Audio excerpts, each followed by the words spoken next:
Good morning, Real Life Christian Schools. I hope you guys are glad to be back from your 4-day weekend.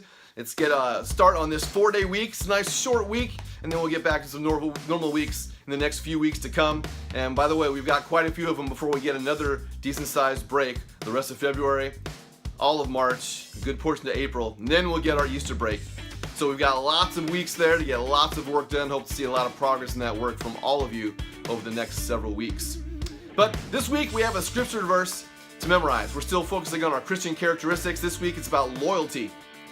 And so the verse is out of the book of John, chapter 15, verses 12 and 13, and this is what it says. This is my commandment: love each other in the same way I have loved you. There is no greater love than to lay down one's life for one's friends. There's a lot of meaning in these very small two verses. A lot of things we could talk about. Friendship, love, the greatest type of love, commandments. But the one thing I want to focus on is kind of the obvious thing in that second verse there about laying down one's life for one's friends. We hear stories all the time about people doing this for other people. Whether in the military, you hear about a soldier sacrificing his life to save his squad. Oftentimes we hear stories about a mother sacrificing her life for her children. There's lots of stories we've heard about these types of things. And obviously in Christianity, Jesus laid down his life for us. He died so that we could have forgiveness of sins and thus eternal life.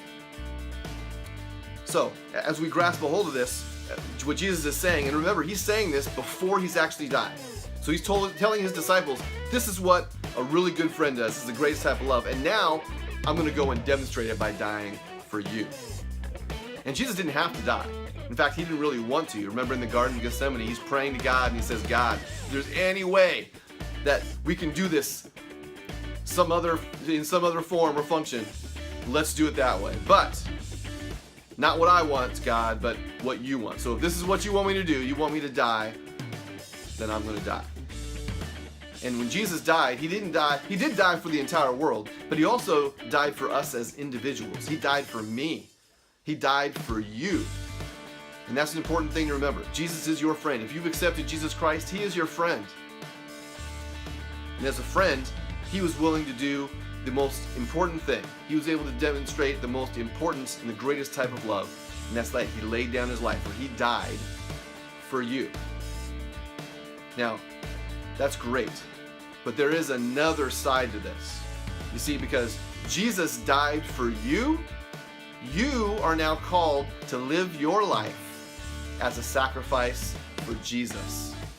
What we call a living sacrifice. That means the things that you do should be for Jesus. If you've accepted Jesus as your Lord and Savior, you call him Lord, you call yourself a Christian, then at that point, all of your needs, your wants, your desires, those come second now. And what Jesus wants is the priority. Now, Jesus is going to want a lot of things from you. Your obedience. He's going to want your faith, your hope, your love. He's going to want a lot of things from you. But he also promises you that he has great things in store for you. And that's a part of being a friend of Jesus, being his friend. He laid down his life for you, but now you have to lay down your life for him. Help him to expand the kingdom of God here on earth. Tell others about him. Introduce him to other people. Jesus specifically wants you to do certain things as an obligation for him dying for you. Now you can show that same love for him. Remember, there's no greater love. You can show that same love for Jesus by laying down your life as a living sacrifice for Jesus Christ. And at some point in your life, you may be asked to actually lay down your life for Jesus. There are Christians all over the world doing that today. So we'll get into this more throughout the week. Hopefully your teachers will talk to you about this in devotions. We'll be talking about this in chapel on Friday. Really dig into it. They're two small verses, but even small verses like this, there's a lot that we can get out of them. So as you're memorizing the verses, remember, we don't want to just memorize the words. We want to understand what those words mean, what God's intent was when he wrote these words. So let's try to figure that out as we read them, as we memorize them, as we commit them to our heart. Hope to see you guys real soon. See you around campus. God bless.